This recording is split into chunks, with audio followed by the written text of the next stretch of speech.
Bienvenue sur Gabrosi Handicap. Voici la troisième partie de mon résumé de Berserk of Gluttony.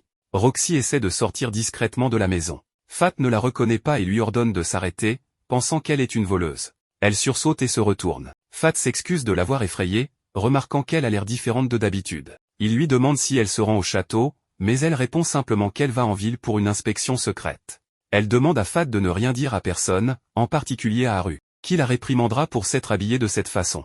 Fat promet de garder le secret et essaie de retourner au travail. Roxy décide alors de lui donner une mission secrète. Elle lui dit que Fat l'escortera pendant l'inspection. Les deux partent, mais Roxy semble s'amuser un peu trop. Il lui dit de ralentir, mais elle lui demande d'arrêter de l'appeler Roxy, sinon les gens la remarqueront. Elle lui demande ensuite de l'appeler Rox. L'avarice se moque de Fat, qui lui dit de se taire. Roxy pense que ces mots étaient pour elle et s'excuse d'être pénible. Elle se sent soulagée, expliquant qu'elle est heureuse de passer du temps avec lui. L'avarice se moque de leur moment romantique, mais Fat en a assez et essaie de s'en débarrasser. Mais Roxy l'arrête, lui disant qu'il ne peut pas maltraiter son arme. Elle se rend alors compte qu'elle n'a jamais examiné son épée auparavant. Fat se rend compte qu'il pose un gros problème car quelqu'un avec une compétence aussi inutile que la sienne ne devrait pas avoir une épée. De plus, il ne peut pas dire à personne qu'il a la compétence de gourmandise. Il finit par lâcher l'épée et Roxy la ramasse. Après un coup d'œil rapide, Roxy dit que l'avarice a besoin d'entretien et promet de l'emmener chez le forgeron de sa famille. Ils continuent ensuite leur chemin, et Fat dit à l'avarice qu'il sera enfin poli. Mais l'avarice ne répond pas. Il essaie de voir ce qui se passe, mais l'avarice profite simplement du moment après avoir été touché par Roxy. Il mentionne alors que Roxy sent bon, ce qui donne envie au Fat de s'en débarrasser. Cependant, Roxy lui dit de se dépêcher. Il quitte la ruelle et entre dans les rues de la ville. C'est rempli de vie, de marchands et de toutes sortes de gens. Roxy voit de belles grappes de raisins et s'arrête. Le marchand explique fièrement qu'elles viennent du vignoble de la famille Hart. Elle veut en goûter et le marchand lui en donne deux. Fat en goûte un et le trouve délicieux. Roxy finit par révéler que c'est cultivé à la maison familiale. Le marchand est confus par sa déclaration. Fat réalise qu'elle pourrait être découverte, mais l'avarice lui donne une idée. Fat s'approche, expliquant au marchand qu'un de ses proches travaille pour la famille Hart. Le marchand est convaincu et s'éloigne. Elle le remercie de l'avoir sauvé, mais l'attention de tous est attirée par un saint chevalier qui arrive. L'ambiance entière de la ville s'évapore. Tout le monde se tait et essaie de détourner le regard. Ils sont inquiets, ne sachant pas pourquoi les chevaliers saints de Baran abusent de leur pouvoir depuis la mort du père de Roxy. L'estomac du Fat gargouille lorsque le gars passe. L'avarice se moque de lui, mais le saint chevalier est offensé. Il demande qui a fait ce bruit et s'approche du Fat. Fat s'agenouille et essaie de s'excuser, mais le saint chevalier prétend ne pas l'entendre. Le saint chevalier est sur le point de lui donner un coup de pied à la tête, mais Roxy intervient. Elle explique que Fat s'est déjà excusé, mais ce crétin commence à s'en prendre à Roxy. Il se demande qui est cette fille qui ose parler à un saint chevalier. Mais quand il la regarde, il la reconnaît presque. Tout le monde autour demande alors si ce n'est pas Roxy Hart. Fat est inquiet que tout le monde découvre la vérité. Mais l'avarice lui donne un plan, prétendre qu'ils sont amoureux. Fat est tellement choqué qu'il le répète à voix haute. Roxy l'entend et pense que c'est une excellente idée. Elle aide Fat à se relever et essaie de jouer le jeu. Elle dit qu'elle lui a préparé le petit déjeuner, mais qu'il ne l'a pas mangé. Fat essaie de jouer le jeu, et ils finissent par avoir leur moment romantique improvisé. À tel point que même l'avarice trouve que cela devient assez gênant. Roxy en profite et s'excuse auprès du chevalier saint avant de s'éloigner. Tout le monde commence alors à penser que cela ne peut pas être Roxy Hart, car les saints chevaliers ne savent pas du tout cuisiner.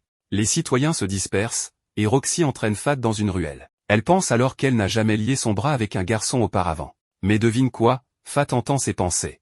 Il entend que son cœur bat la chamade et s'excuse tout en s'éloignant. Elle ment, disant qu'elle y est habituée, et commence à marcher joyeusement. Fat se rend compte que cela pourrait être difficile pour lui d'escorter Roxy. Il remarque qu'elle s'est arrêtée à un étal et la voit regarder une pierre précieuse rouge. Elle explique qu'elle s'y intéresse parce qu'elle est une fille. Puis elle remarque des sortes de roches et demande au marchand si ce sont aussi des gemmes. Le marchand explique que c'est du minerai, qui peut contenir une gemme à l'intérieur ou pas. Le marchand révèle que cela coûte 10 pièces de bronze par morceau de minerai et demande si elle veut essayer. L'avarice explique que Fat peut facilement trouver les meilleurs en utilisant sa compétence d'identification. Fat regarde alors les roches, jusqu'à ce qu'il remarque que Roxy regarde simplement une gemme bleue.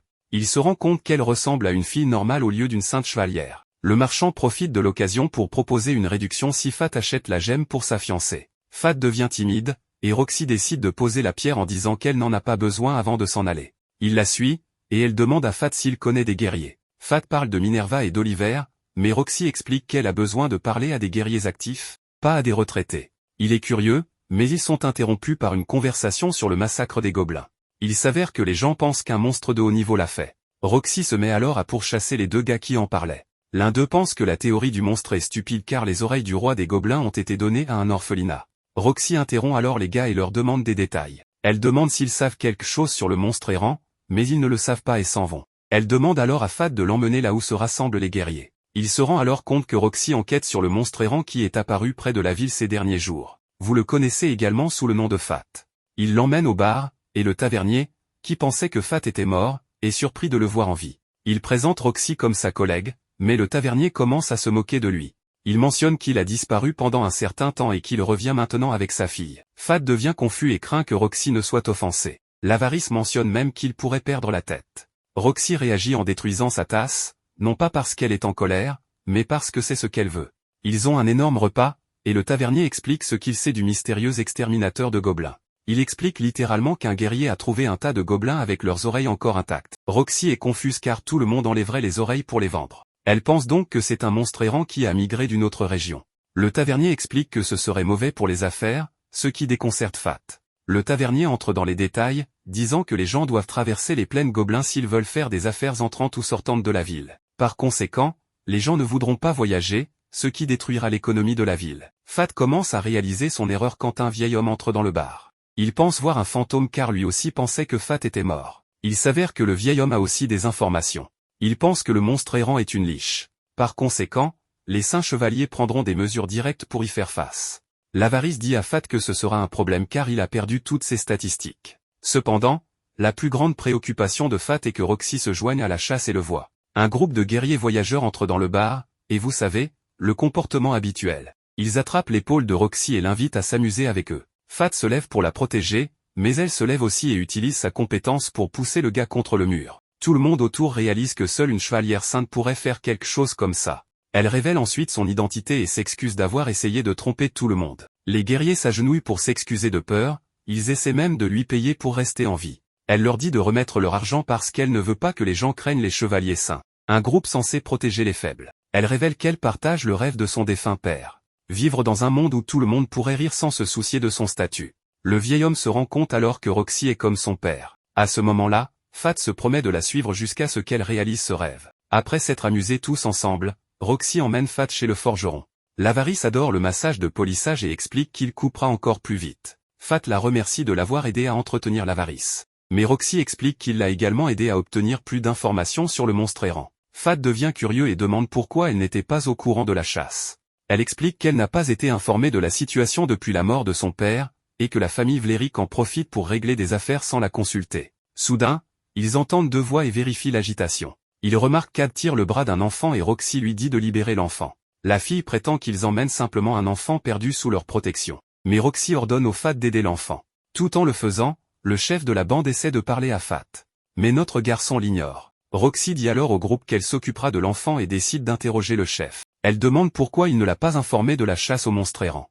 Le gars essaie de balayer la question, disant qu'il pensait qu'elle serait occupée à penser à son père. Roxy prétend qu'elle va bien, mais le gars l'ignore simplement et s'en va. Ad, le psychopathe, dit que l'enfant et Fat sont des ordures avant de partir. L'enfant révèle alors qu'il déteste les 5 chevaliers, ce qui pousse Roxy à s'excuser. Il est confus, mais Fat demande rapidement s'il s'est perdu de sa mère. L'enfant confirme, et Fat et Roxy l'aident à la chercher. Fat pense qu'il s'est également perdu lorsqu'il est arrivé en ville il y a 5 ans. Cependant, il a été aidé par une sainte chevalière. Il se demande ce qu'il est advenu d'elle car il ne l'a plus vue depuis. Après avoir cherché pendant quelques heures, ils ne parviennent toujours pas à trouver la mère de l'enfant. Cependant, elle apparaît un peu plus tard à la recherche de son fils. Fat est heureux qu'ils aient réussi à la retrouver, et il est enchanté en voyant le sourire pur de Roxy. Elle lui demande pourquoi il la regarde, et il essaie de trouver une excuse. Il dit qu'il se fait tard, et qu'ils doivent rentrer. Roxy réalise alors la situation et lui fait promettre une chose. S'ils ont des ennuis, ils les affronteront ensemble. Il promet qu'ils le feront,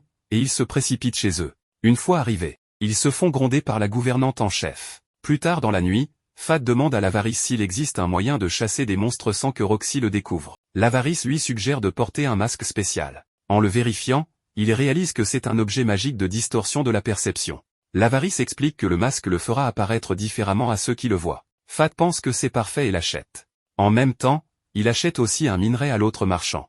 Il donne le minerai à Roxy, qui est un peu confuse. Il explique simplement qu'elle l'aide littéralement dans tous les aspects de sa vie et lui demande de l'ouvrir. Elle le fait et remarque une énorme gemme bleue à l'intérieur. Elle promet de la chérir et lui demande s'il veut une réserve d'un an de viande en guise de récompense ou peut-être une pierre à aiguiser pour affûter l'avarice. Mais Fat refuse les deux. Pendant ce temps, les 5 chevaliers tiennent une réunion sans le consentement de Roxy. Le chef du trio prétend qu'ils discuteront de leur excursion à Gallia.